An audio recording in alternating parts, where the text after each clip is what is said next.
There is a place where students can think creatively, grow intellectually, and develop spiritually. An institution that has been educating young men for over 125 years. St. Thomas Academy. Generations of students have studied on this campus and have gone on to become innovators, entrepreneurs, and leaders in all facets of society. At St. Thomas Academy, we pursue excellence in all that we do. Our graduates have gone on to be leaders in all walks of life. For our students, we aim to expand their minds, strengthen their bodies, and nourish their spirits. To do this, we must offer much more than just a rigorous academic program. We offer our students opportunities outside of class where they work together to solve challenging problems, test the limits of their knowledge and know-how, and discover the possible in the seemingly impossible. St. Thomas's experimental vehicle team exemplifies these characteristics. 18 years ago, the St. Thomas Academy Experimental Vehicle Team was developed to take students outside the classroom and give them a real-life problem-solving activity, where we wanted young men to see what it was like to design, to build, to ultimately compete with, and then evaluate a small one-person vehicle. One of the things that we're proud of is that we know 1,000 things that don't work. We try to fail as quickly as possible. The famous physicist Richard Feynman once said, "In order to develop ideas efficiently, I fail as quick as I can." Well, we fail quickly. In fact, one of the things that we've learned along the way is that often our first or second, sometimes even our third attempt ends up in the dumpster. But the final product ends up in the vehicle and gets to race in these great competitions. We ask students to build a one-person vehicle, typically powered by gas, electric, solar, or human, or a combination of them. Then, we get to take this car on the road. We get to compete against some of the best future engineers that the world will ever see.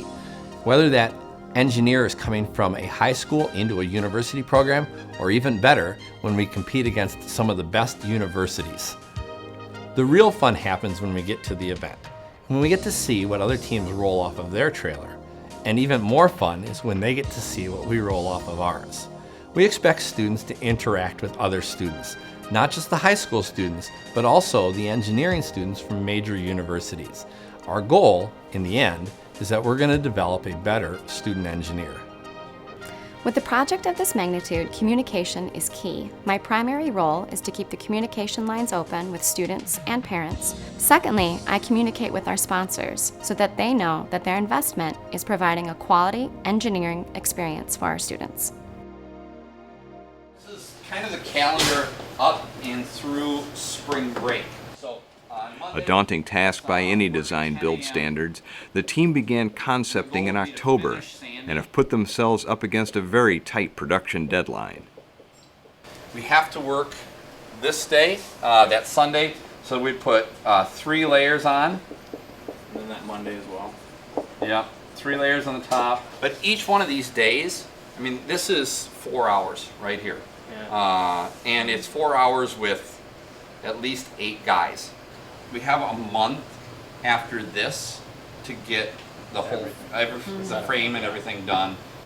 I'm pretty worried right now.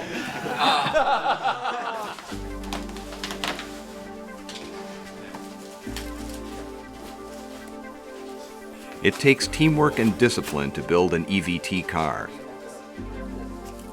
All of these pieces are going to have to get reinforced. I mean, this has to be solid when you're done. You know, so there can't be open areas for when we make the mold. The car begins to take shape sculpted from blocks of rigid foam. Fillers and sanding finish the look of the car.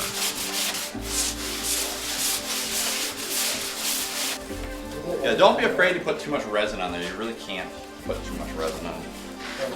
Fiberglass and resin strengthen the body. If you have to, just tear the pieces smaller.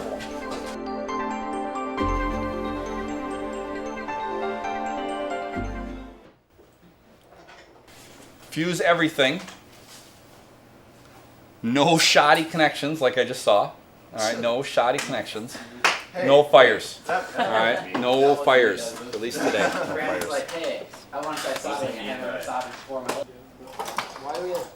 Guys, so today what we're going to be doing is we're going to be working with the electrical system of the car. So think of this as the brain. This will be attached to the battery. Every one of these wires connects to something else. So we're going to have the front end of the car here, represented from that map, the back. So we're going to have the brake lights, turning indicators, as well as the headlights up here with the horn switch so we know where the lights are on. And we're going to have to set these all up. 14 to 15 is air conditioning. Those are just wired together. We got 11 for light. To his horn. Because we have the brake lights, they're running all the time. Yes. Then they turn, and then they turn, and then they get brighter. They step up the voltage when we brake. Yeah. This Another one? this needs to connect to that. Oh, okay. Wow.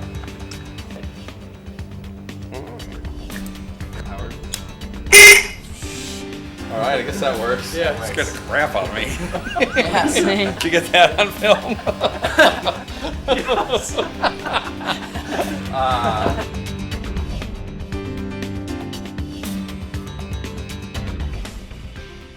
So what we have is a full-size model of the car that we've made out of foam and polyurethane. And from this, we're going to make fiberglass molds, the female molds that we can make the final parts in. What we're going to need to do is split the molds in half. So we've started to make a parting flange along the way that will serve as a way to separate the top of the car from the bottom of the car when we make it out of fiberglass.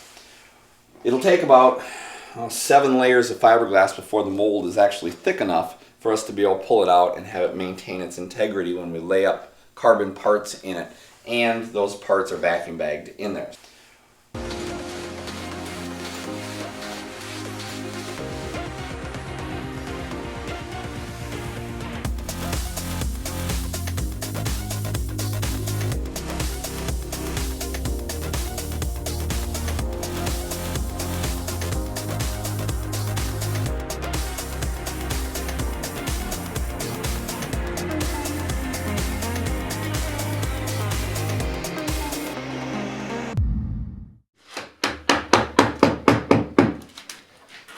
It's a good sound. Just drive it right up to the car, go all the way around, get the whole flange free, just a little bit at a time, and then hopefully the front will come up first. I mean, that's what should happen. So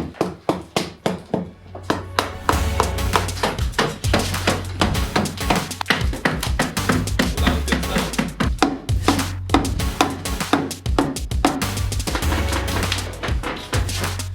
There we go. It's on. Yes! Alright, can you flip it? Look at that! Alright!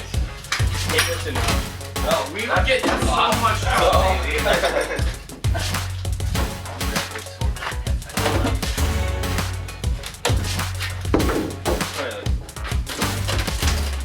I'll drive some wedges in there. Oh, never mind. Don't even bother.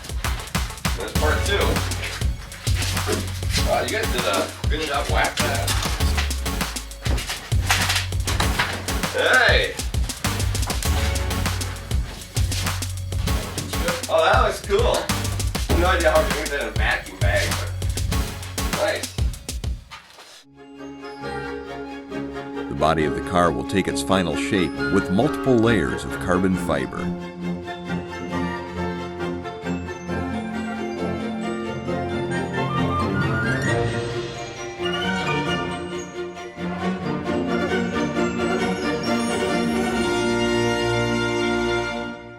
Right now we got the whole car under vacuum, so hopefully atmospheric pressure will push the layers together and make a nice compact sandwich of carbon fiber and Nomex honeycomb.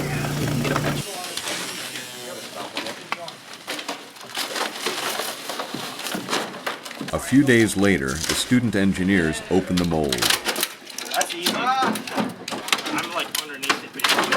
There we go.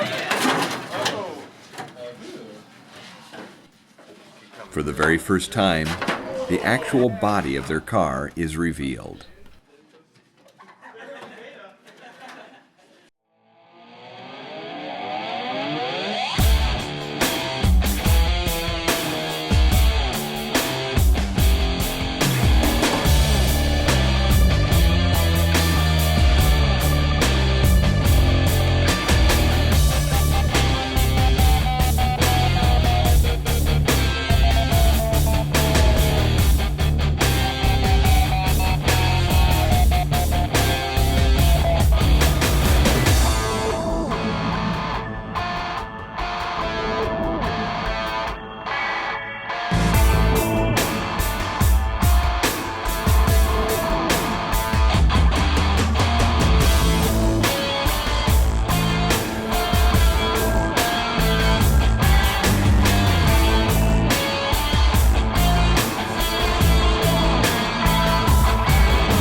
students get hands-on experience with tools and machinery to create every part of their car. What you got to do is check it. Okay. Because sometimes the tubing will flatten out. So when you look at it, see, this is really nice. You have a constant full radius, curve, okay. on both sides. So that tubing is good because what it does is it stretches the tubing around, but it only works with this size, 0.058. So if it's thinner, it just cracks. Yeah, it just cracks it. So.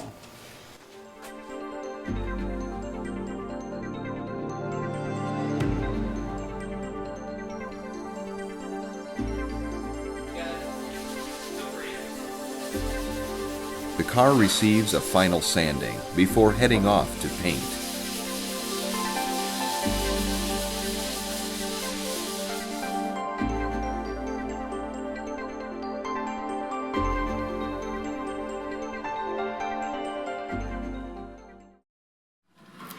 Ah, this is gonna look so cool when you get the... Oh, that's gonna look good.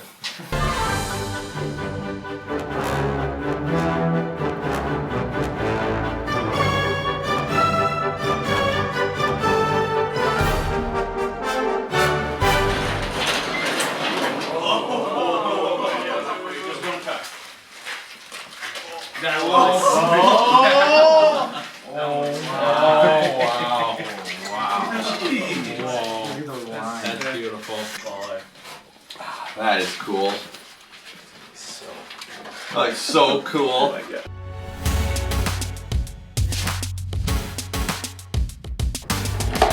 The team makes some final adjustments to the frame and then take it out for a test run.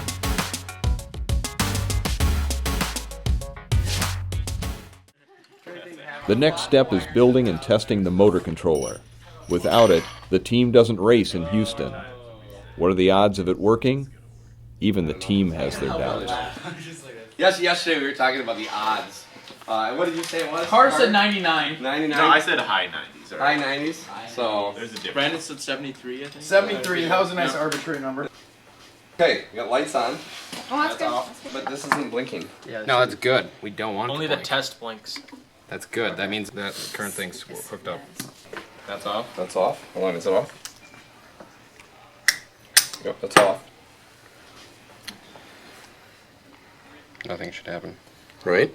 Nothing should happen. Ready? Yep. Go. Ready? Get a little juice.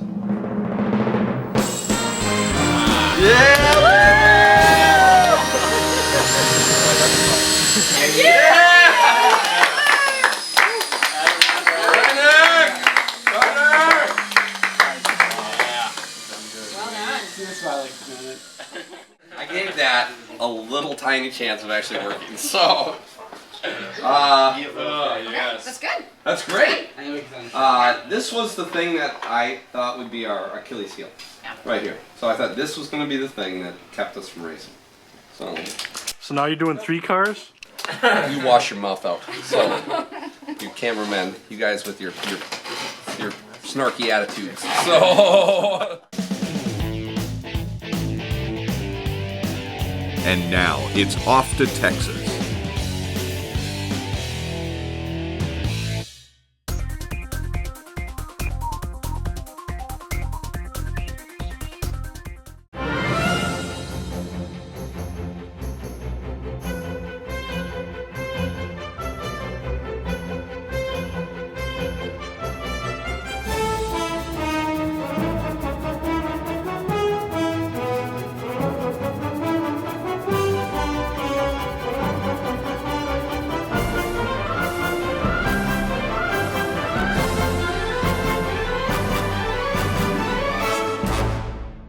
Good morning. Buenos dias. Bon dia. Happy to have everyone here today. This is my 5th year as mayor and my 5th year to be able to welcome this event to the city of Houston.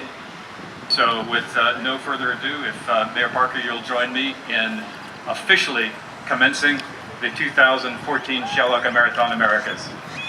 All right.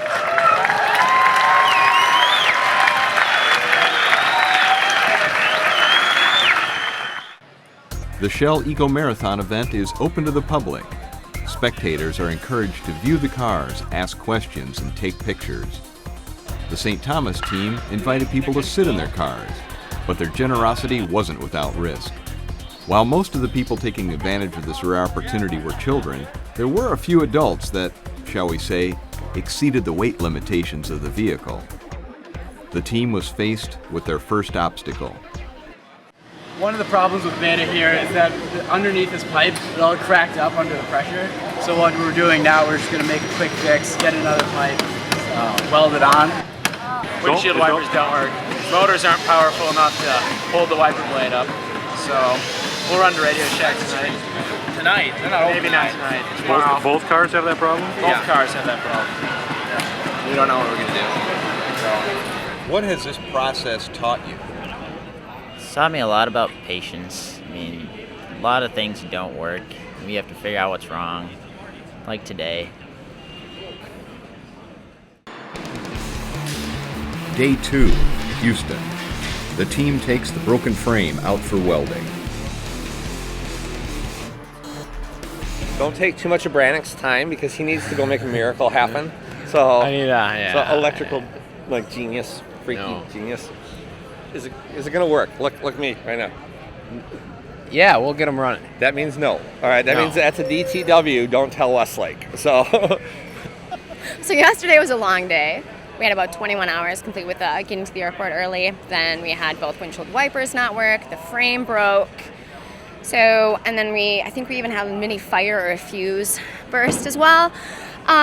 So we are hoping that everything goes better now. The frame's been fixed, the windshield wipers work, and then fingers crossed we pass inspection, which is where we're going right now. We have everything working. What might be a little fear is inspection. They're going to try to find something that they're going to bring us back and make us work on. So hopefully we get through the first time, but we might be coming back here. Hopefully not. So currently I'm a senior on the team, and I'm the primary driver for the Alpha car.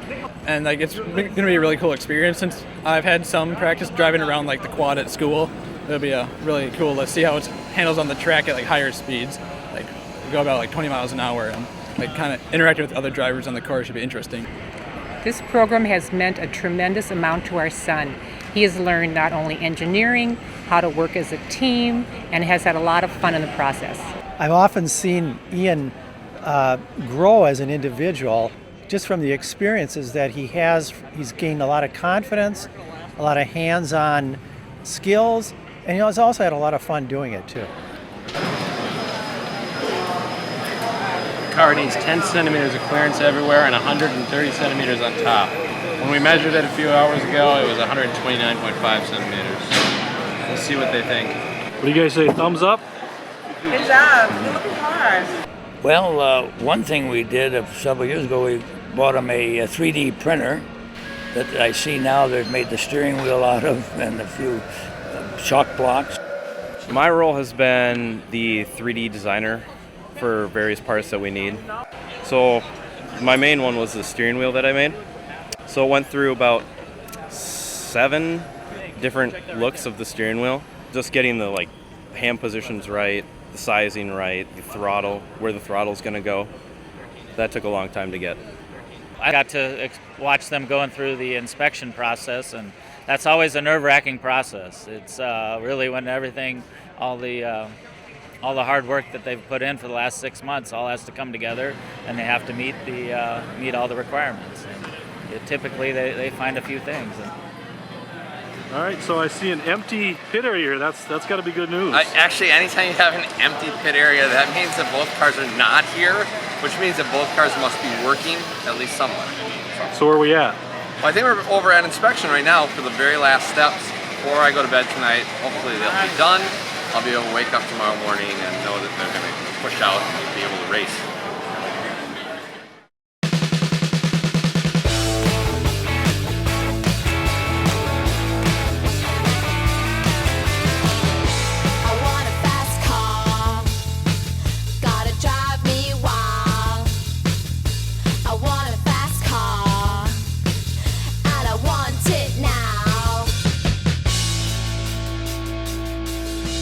Faster, baby. Yeah, faster, baby.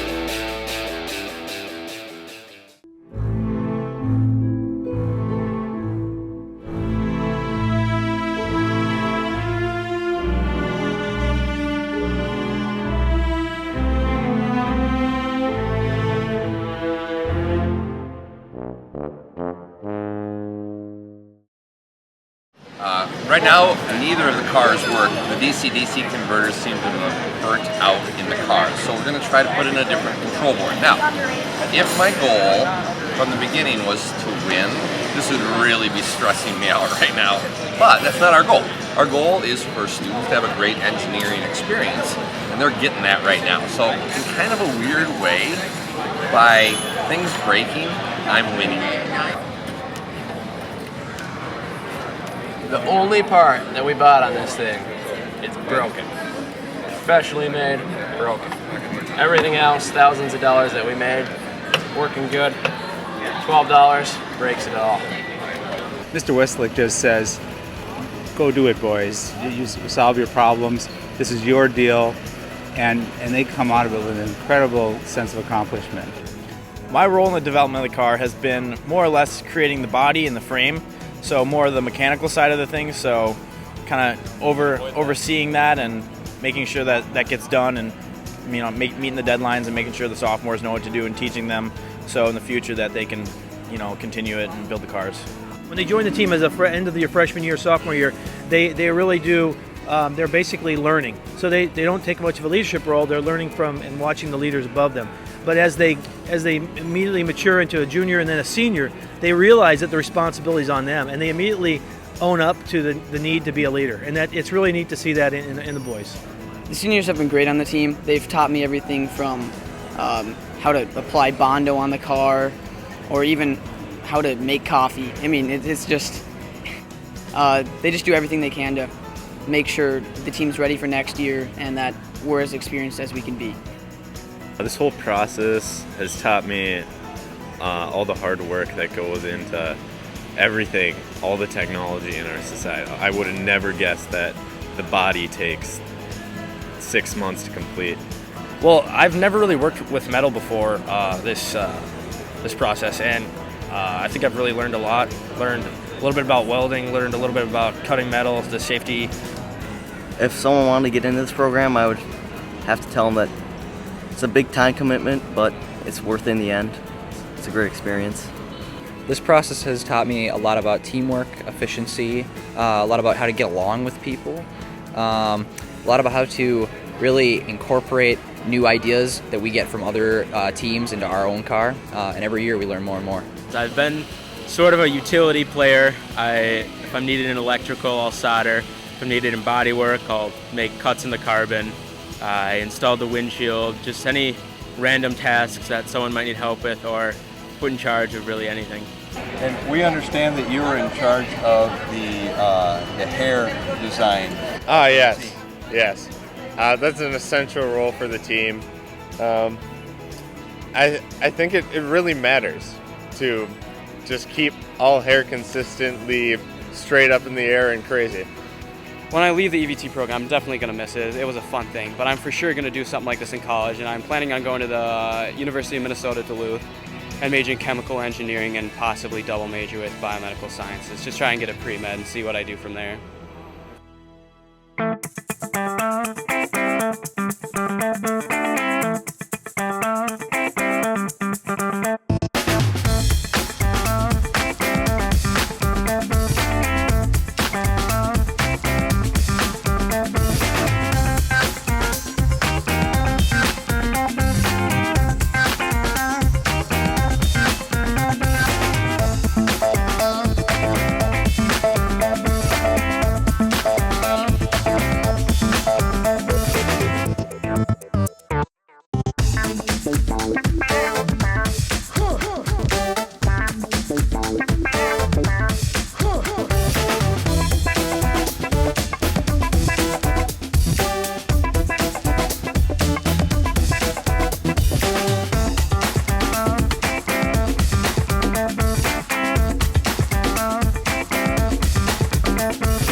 Wow, what a year.